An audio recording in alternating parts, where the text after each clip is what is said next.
or Meijer Grocery. Buffalo police say a man is in custody after hitting a gate and driving into the airport. Brian Patterson, chief of police for Niagara Frontier Transportation Authority, Buffalo, says that vehicle crossed an active taxiway and then an active runway. Once inside the secure area, the vehicle crossed a taxi runway before being apprehended outside of a training airplane near the middle of the airport. The suspect will be charged with criminal mischief and criminal trespass, among other charges. In the trial of hip-hop mogul Sean Diddy Combs in New York, prosecutors today calling Cassie Ventura's mother to the stand. Combs has pleaded not guilty to charges including sex trafficking and racketeering. ABC's Aaron Katursky says prosecutors are trying to underscore the testimony from Combs' ex-girlfriend last week that the music mogul abused her and coerced her into taking part in alleged sex parties. Cassie Ventura's mother came to court to tell the jury that her daughter had told her she was effectively being blackmailed. She sent an email that Cassie Ventura had sent just before Christmas in 2011 that she said made her physically sick because her daughter told her that Sean Combs had threatened to release 2 sex tapes of her after he found out she had been dating another man. The trial continues tomorrow. I'm Michelle Franzen, ABC News.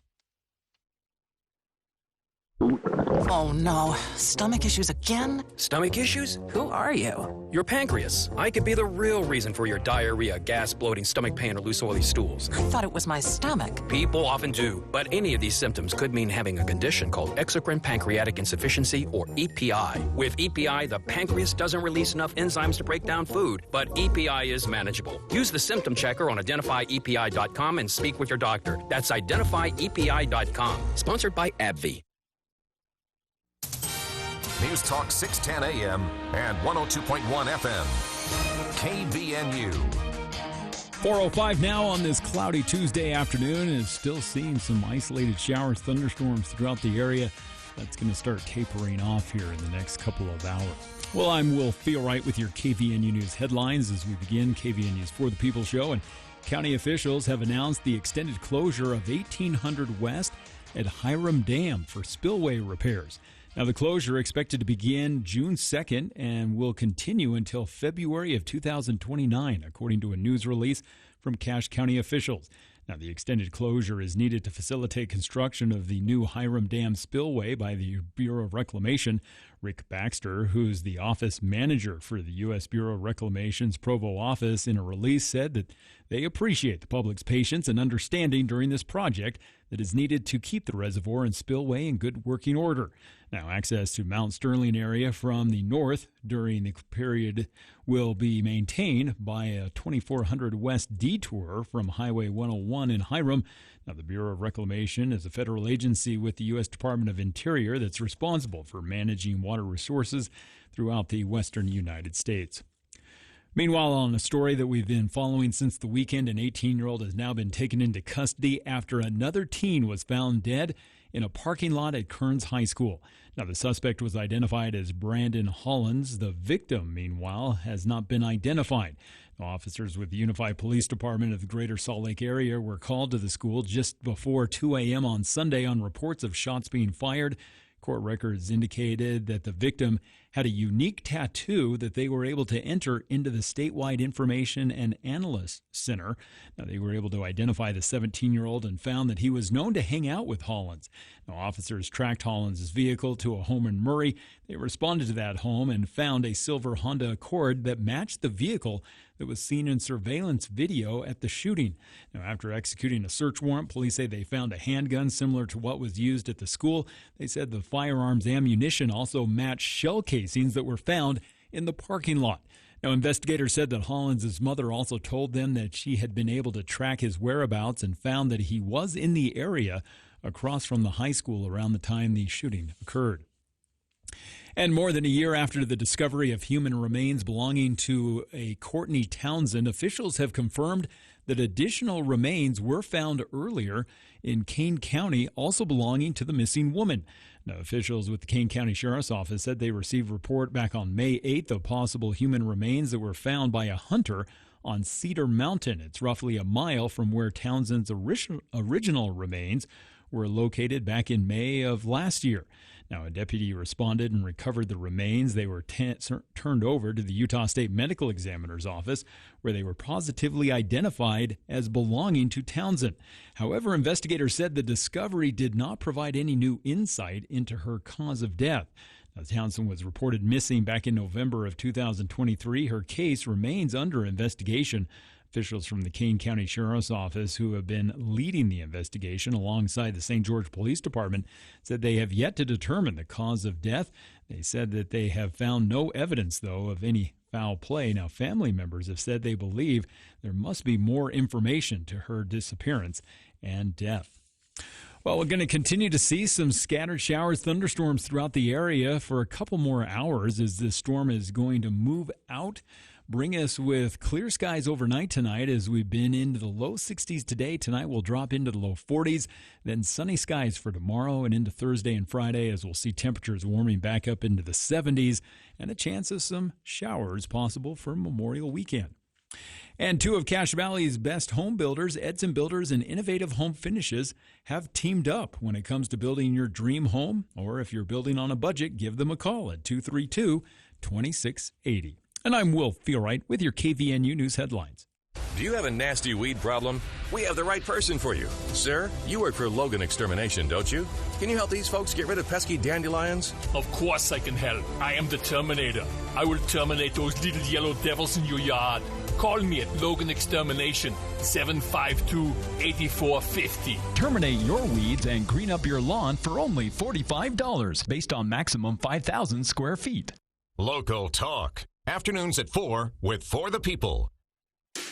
Here's what some of our patients have to say about how Red River has changed their lives. So before I started at Red River, I was having a lot of stomach pain. I was overweight, severe anxiety. I had been to multiple doctors. We had done tests and no one could find anything that was wrong. And then a friend mentioned Red River and I went and saw him and it has changed my whole life. I'm sleeping through the night. I have energy for my kids. I've lost 30 pounds. No more stomach pains. I just feel really good. Our goal is to focus on imbalances that are driving your condition or symptoms, not just give you Band-Aid answers. So when a patient comes to our office, we'll sit down with them extensively and go over their blood work to find out the underlying imbalances driving their symptoms. Call Red River Health and Wellness at 855-55-RIVER. With offices in Logan, South Jordan, Springville, and St. George. Call Red River today. KVNU's For the People with Jason Williams and Bill Walter. And it is Utah known as the fraud capital of the world. Not because we have more people committing fraud, but because we have so many people falling for it. Going beneath the headlines and connecting you to the newsmakers. The radio is a great way to get the word out to a lot of people in an emergency. So we thank you for your help and being a partner with us. For the People on News Talk KVNU, 610 AM, 102.1 FM. Online at 610kvnu.com and on the KVNU mobile app.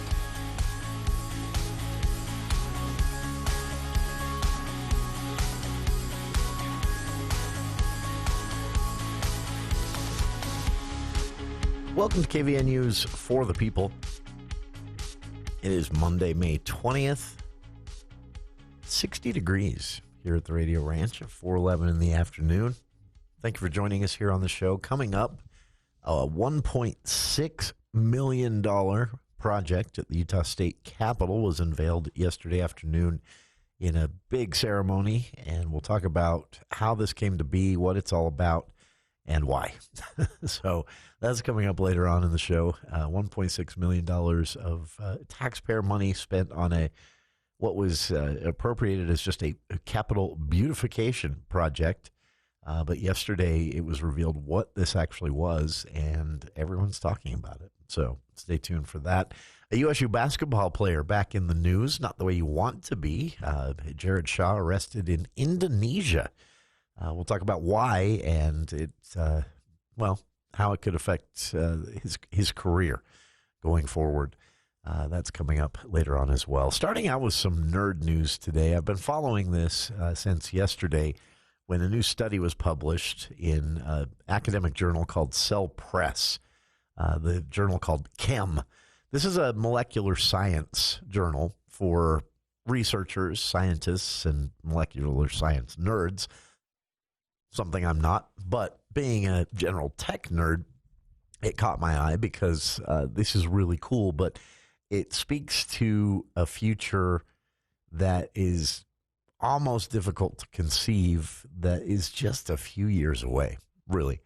If you thought the smartphone and social media tech revolution was a big shift in a short period of time, people forget this, but the smartphone, so Apple released the iPhone in 2008, but it wasn't really widely adopted until 2009 and 10.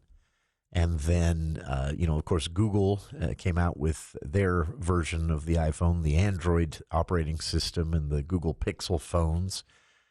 This was started a bit of a phone war, and we moved quickly away from the early 2000s when everyone was trying to make the smallest phone. Remember that little Nokia, I think it was 8260 or something like that? It was smaller than a bar of soap, just this tiny little phone. In fact, there's a really funny, if dated now, Saturday Night Live skit with Will Ferrell in which they're in I think it's a retail store for rich people, and they're the clerks, and they keep pulling out, every clerk, when they get a phone call, pulls out a smaller phone until Will Ferrell finally pulls out this tiny little size of a stamp phone, a flip phone, and opens it up and holds it to his ear.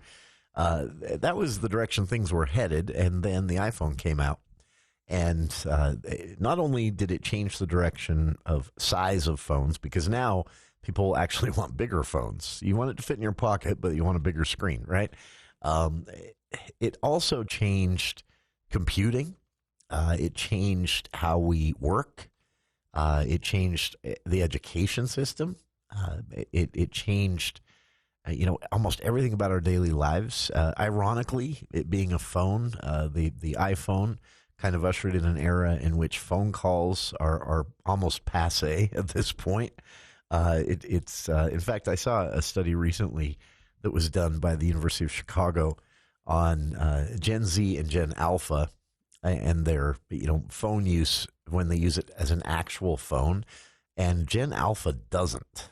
If you call Gen Alpha, unless they are expecting your call or unless it's maybe a parent who has instructed them they have to answer their phones, they don't. They let it go to voicemail. They read the transcript of the voicemail and they reply in a text. And that reply usually begins with, "Why didn't you just text me?" So, I mean, this is a short period of time. We're talking not even 20 years. Most tech revolutions, when there's been big upheaval, have happened over a broader period of time. It took decades to adopt the combustion engine, for example. It took like 50 years. But this was, just in the space of 5 to, if you want to be really generous, 10 years, 2008 to 2018, the world changed. And it has left a lot of people behind.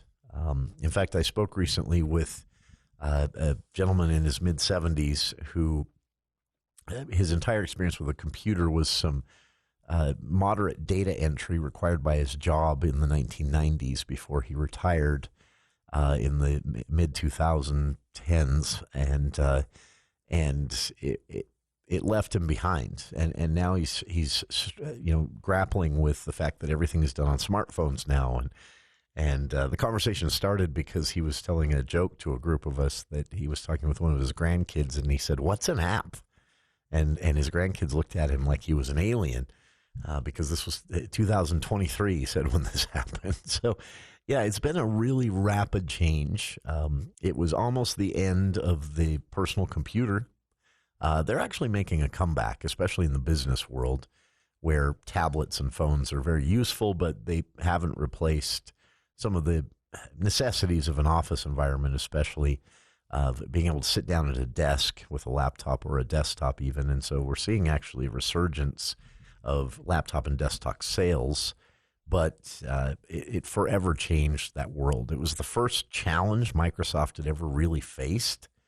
There were a lot of operating systems, Linux and others, that kind of tried to to take a chunk out of Microsoft's dominance of the personal computer world since the early 90s, and including Apple tried to do that, but it just never really, nothing ever really shook Microsoft until the iPhone came out.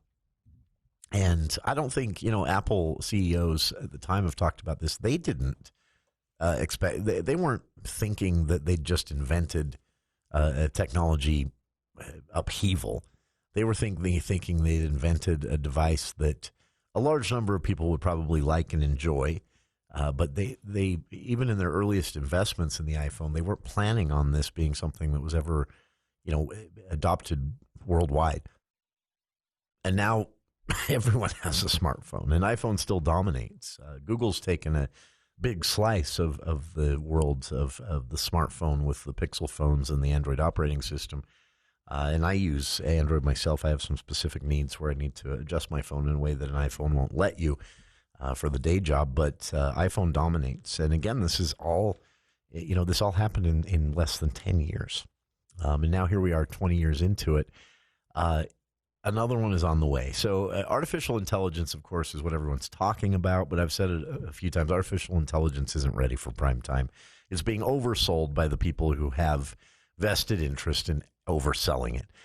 It's useful, and it will get more useful, and it will one day probably lead to a massive upheaval in the way we use technology and interact with our always connected world.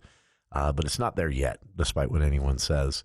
This new technology apparently is, and you may have heard this term before, but it's referred to as quantum computing. And what that means is you're talking about doing the work of a laptop or a desktop, but on the molecular or even one day the microscopic level. This is it's fascinating stuff, but the way it works is simply that you can write code. So we're so far beyond this. Everyone forgets when you open your laptop or even flip open or flip on a desktop.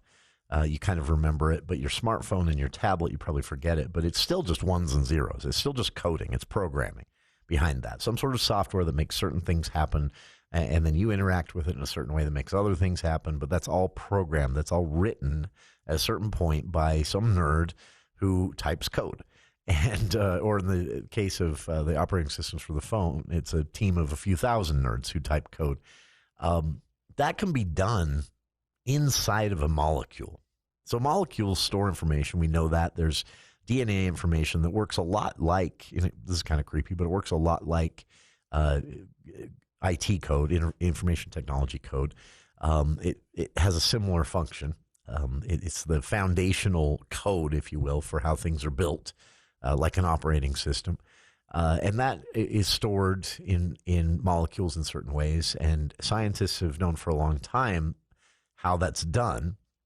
But this study published yesterday in an academic molecular science journal called Chem, researchers showed they were able to store and decode an 11-character password that was encrypted, actually, even in the molecular makeup of a tiny piece of plastic.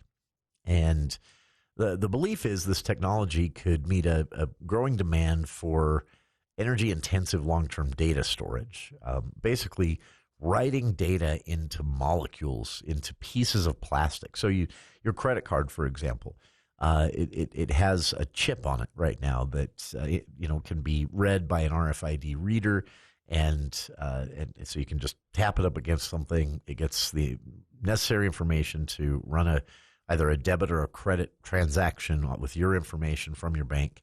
And that's all encrypted and your privacy protected by some of that software encryption. Well, they can do this in the molecular makeup of a piece of plastic. So your credit card could also contain a lot of information. It would still look like a credit card or a debit card. It still have the chip maybe for certain transactions, but the plastic itself could actually contain passwords. I don't know how much data we're talking about here, but you could store. I'm old enough to remember when people packed around flash drives 1 gigabyte, 2 gigabyte, even, if you were really spendy, you'd get a 500 gigabyte or even a terabyte at a certain point flash drive on your key ring or something. And I carried a lot of information around with me that way for my day job. Some of it was just, invoices, blank invoices that I could fill out and leave with a client, things like that. But it was also a lot of really important stuff that I needed to be able to reference in certain job applications. And it wasn't inconvenient to carry this on my key ring. Well, now we're talking about being able to do that exact same thing, but with like your debit card, where the card itself, the plastic of the card is actually storing the information. The retrieval system is still where there's a lot of work that needs to be done. How to write this information into the molecules of a piece of plastic, like a cell phone case or a debit card or a key ring. We know how to do that already. Retrieving it and making it usable is still the challenge. But this study shows that they were successfully able to do it with an 11-character password. The study co-author from the University of Texas at Austin, in a statement alongside the publication yesterday, said molecules can store information for very long periods of time without needing any power.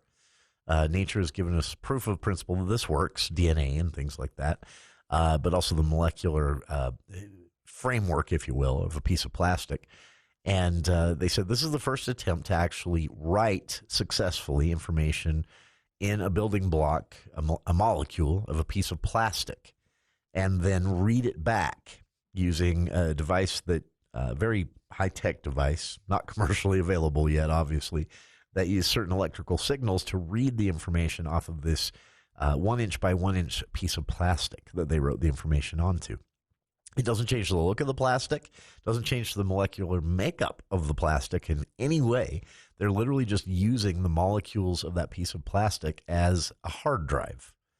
It's honestly fascinating, but what's interesting about this is this. So traditional data storage methods obviously have some downsides.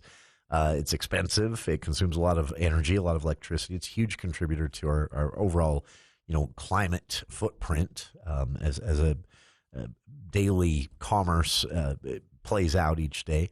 And it's also not very sophisticated data storage in general. That technology hasn't really advanced much other than the ability to store faster and retrieve faster and store more on one specific form of media. How we're writing and retrieving the information from a hard drive or even cloud storage, which in the end accesses a hard drive somewhere, just not physically near you, that hasn't really changed. This is a complete shift in all of that. And it's the first step towards actual quantum computing. And so this is my prediction off of this. Within the next 10 to 20 years, probably closer to 10, the desktop computer or the laptop or even your smartphone or tablet that you use maybe on a daily basis at the job, whatever, this could be a tiny little actual organic thing that is injected into you in your fingertips or back of your neck. I'm purely speculating here, but computing, information, the internet, our always connected world, our smartphones, our tablets, our desktops, our laptops can now be written. Everything that involves can be written into a piece of plastic or even an organic. Now, the problem with using an organic medium, they said, is it degrades faster. So a piece of plastic might last, 10 years, whereas before it loses the information, organic material, they were only able to get a few months out of it.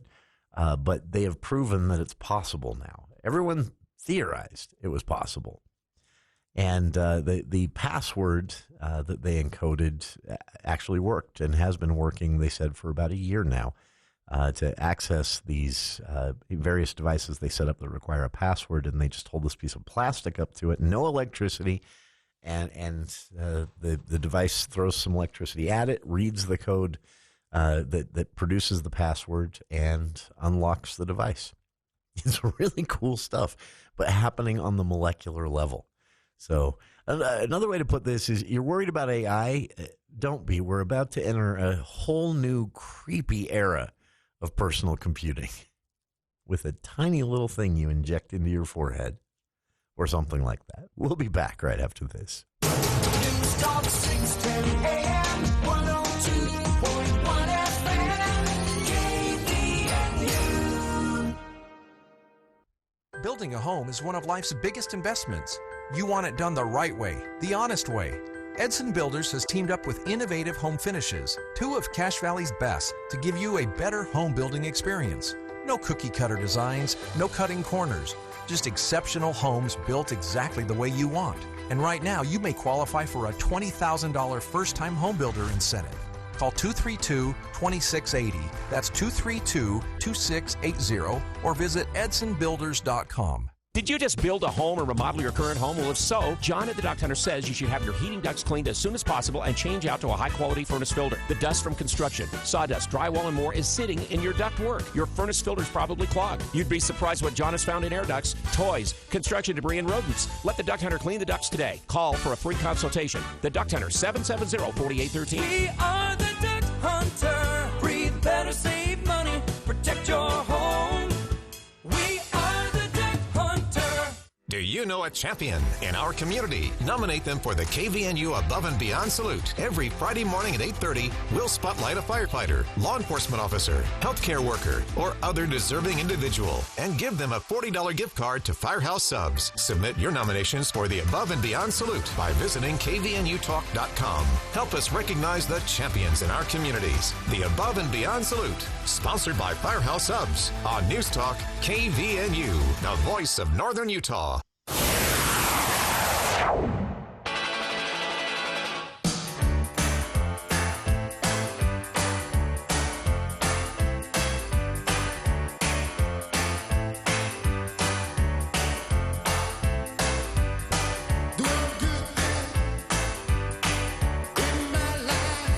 Welcome back to KVNU's For the People.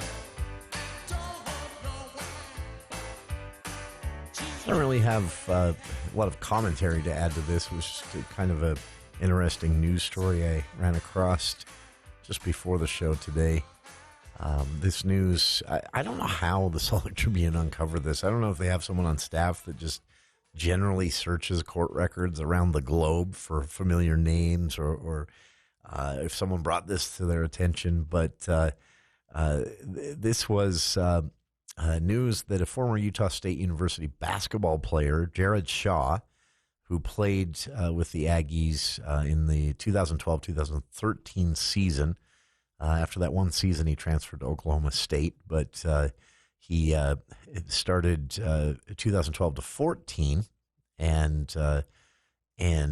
he joined in 2012 to 13, but he actually started as a center 2012-14 and then moved on to Oklahoma State. He was a good player. He averaged about 14 points. I had to dig way back to find this. And thanks to Al Lewis for keeping good records. 14 points was his average, about 8.3 rebounds in that year, 13-14 season. And he actually earned the All-Mountain West honors as an Aggie, and then again moved on to Oklahoma State after that season. But news came today that he had been arrested in Indonesia. The Associated Press first reported the story, but didn't comment that he was a former USU player. It was just a story about a pretty high-level nationwide sting of home raids and drug busts in Indonesia. And the article was more about Indonesia taking this very hard-line approach to drugs in general, kind of making the failed U.S. drug war of the 80s and early 90s seem charming compared to what they're doing in Indonesia with harsh sentences, mandatory minimums, and just regular surprise raids of homes and even places of work, just looking for drugs. And it's not working, of course. They still have a big drug problem, which was the whole purpose of this policy was to defeat that. They haven't in the 10 years they've been doing it this way. And then ironically, right next door, Thailand has taken the opposite approach. They've decriminalized marijuana. They've decriminalized a lot of what we consider here in the U.S. still hard drugs, cocaine and other things like that. There are still a lot of things illegal in Thailand. Heroin, of course, is still they still have anti-drug laws towards heroin or anything that requires a needle or comes with a high level of addiction and devastation. Methamphetamines, things like that. But marijuana, cocaine, there were several others on the list I've forgotten now, are all legal in Thailand, right next to Indonesia. So, yeah, uphill battle for Indonesia. But basically what happened is he had marijuana gummies with him. These are legal in Nevada. They are actually legal for medicinal use here in Utah. They're legal in Colorado and Nevada, as I mentioned, for both medicinal and recreational use. And these are things that I think most people have probably become accustomed to separating from drugs like meth or heroin. For their widespread medical use, I think people have kind of calmed down when it comes to cannabis gummies, at least. And yet Shaw might face a pretty significant prison sentence for this. So the way this came about is police raided Shaw's apartment and found 132 marijuana gummies, cannabis gummies, according to the first Associated Press report, which, again, didn't point out he was a former USU player. Salt Lake Tribune caught that. And police chief for the, I don't even know if I'm saying this right, the Soekarno-Hatta Airport, where the police run out of in Indonesia, told the AP that they got a tip from airport customs that Shaw had flown in with a suspicious package from Thailand, or had flown in for himself a suspicious package from Thailand, where, again, cannabis is decriminalized, and he was arrested. And Shaw was later in the day today fired from his team for breach of contract, and that was the Indonesian Basketball League. And then the chair of the Indonesian Basketball League also banned Shaw for life. He played for several teams before joining the Indonesian Basketball League in 2022. He played with the Tangerang Hawks last year, and he played a season in the NBA G League with the Santa Cruz Warriors 2015 and 16. Following his last year at Utah State University, which again was 2014. So what he faces is kind of up in the air. Indonesia recognizes this is someone who is a bit of a celebrity in other parts of the world, and so that may change things. But potential maximum sentence for the amount of marijuana gummies he imported from Thailand could be up to 30 years in Indonesian prison. Now, authorities say it's unlikely he'll get the maximum sentence, being, not a native and having no previous police record in Indonesia, but facing some pretty stiff potential penalties. So, Jared Shaw, former USU Aggie, arrested in Indonesia for marijuana gummies. Something illegal in a lot of places, including Thailand, right next to Indonesia. But in Indonesia, they're cracking down hard on this stuff. And Jared Shaw facing some potentially lengthy years in prison. So keep you posted. No court date was announced with this news, but full story from the Tribune I've linked on our Facebook page. And we'll be back right after this look at the news with KVNU's Will Feel Right.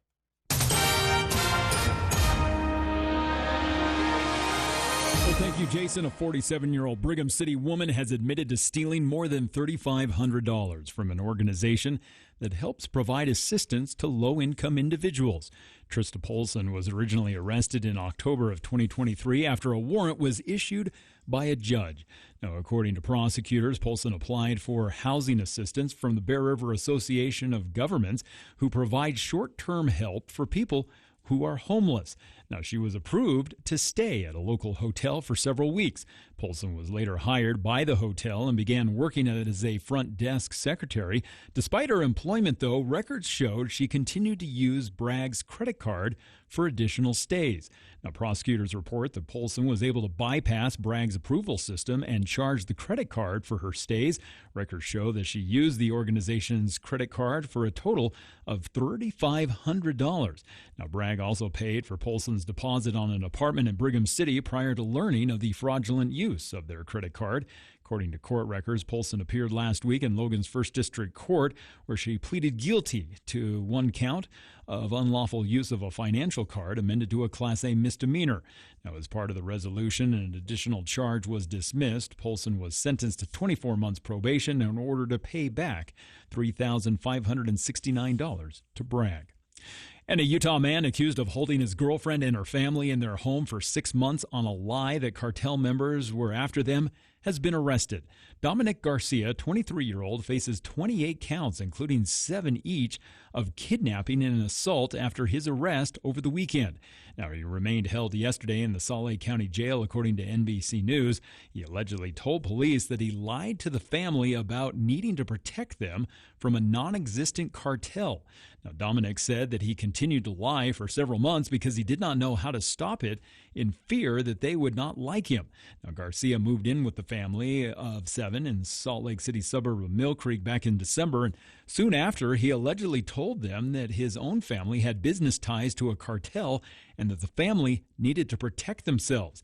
Now, Garcia allegedly began carrying a handgun and repeatedly told family members the cartel would kill them if they did not do as he told.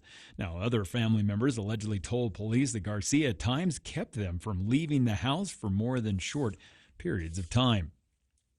And instead of a convention or auto show, a 400-pound American flag has been taken over the floor of the Mountain America Expo Center in Sandy as the new Stars and Stripes is being prepared to fly high over a Utah canyon. It's all because what Utahns known as the Major is a battered and pierced but not broken flag. Now, the massive flag flew over Coldwater Canyon in North Ogden until last year when it became damaged. Now, the name of the original flag will remain untouched as it honors Jenny Taylor's husband, the former mayor of North Ogden and Utah National Guardsman, Major Brent Taylor.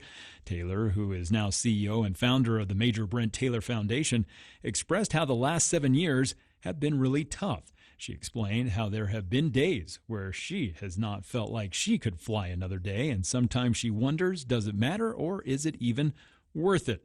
Now, yesterday, though, Taylor remembered why it is worth it.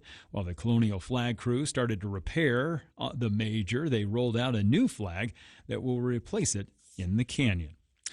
Well, we've had some scattered showers and thunderstorms through the area, and that is going to continue but start to taper off overnight tonight as this storm moves out. As temperatures have been in the low 60s today, tonight will drop into the low 40s and then see sunny skies for tomorrow. Temperatures expected to be in the high 60s.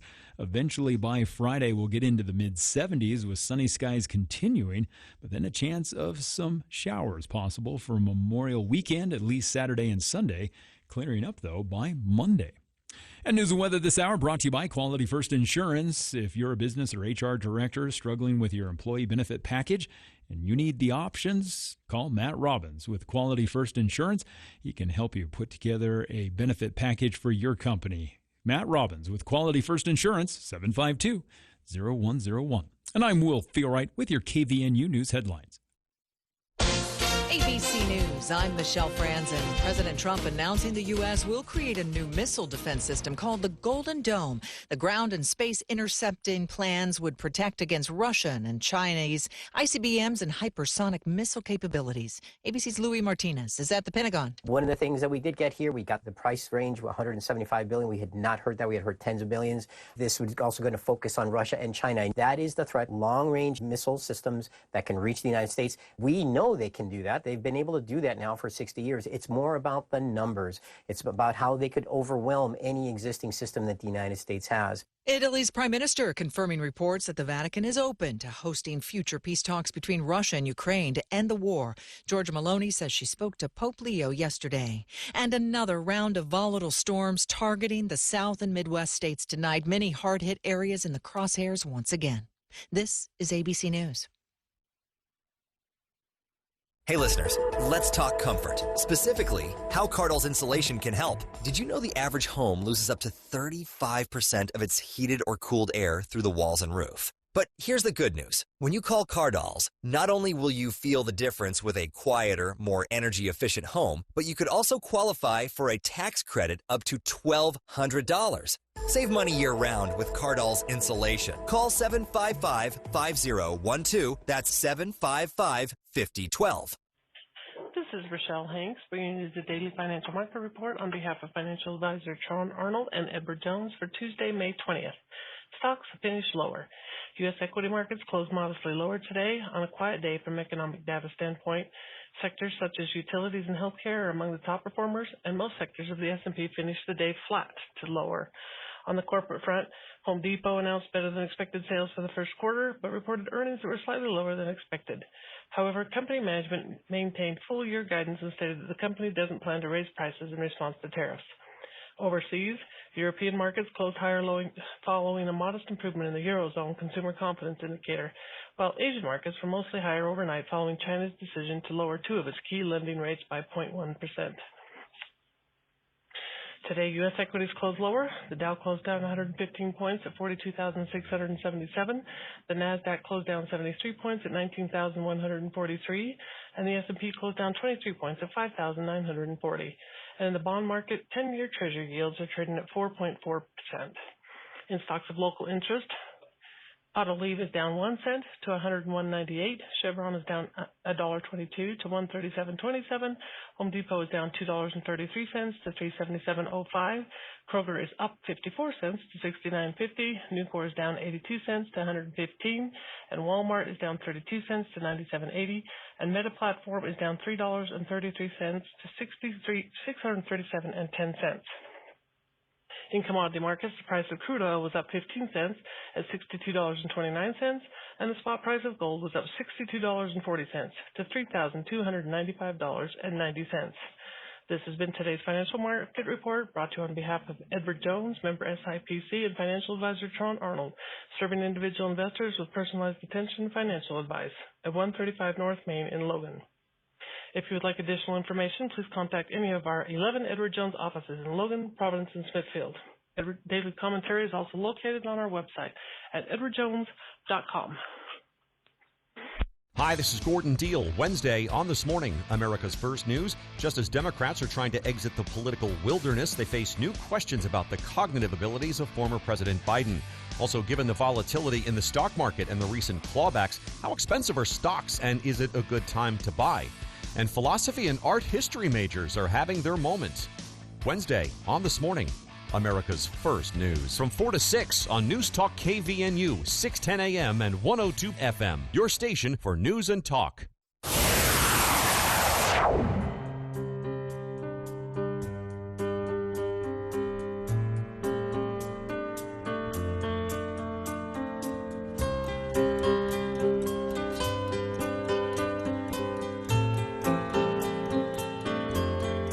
Welcome back to KVN News for the People.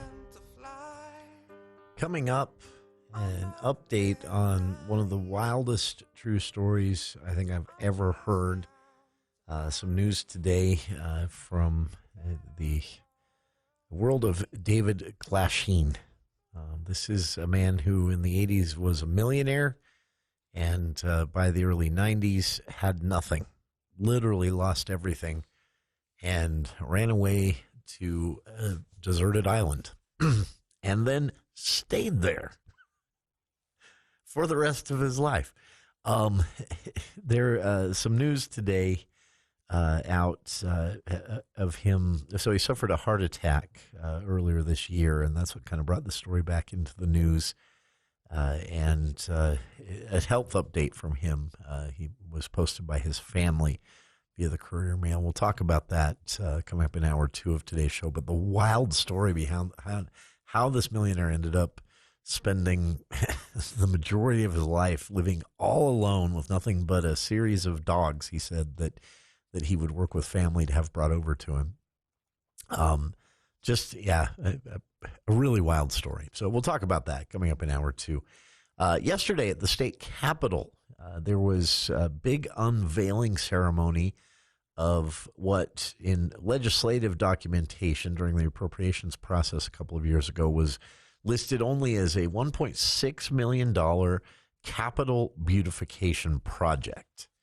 That was all anyone knew about this, other than some rumors that went around. But yesterday they finally pulled down the, all of the scaffolding and the drapery and even a platform they'd kind of built to construct this, and everyone got a chance to see it. And what it is basically a gigantic stained glass dome. It's really colorful. It was completed for the Utah North Capitol building. You can see it there, right in the on the northern side.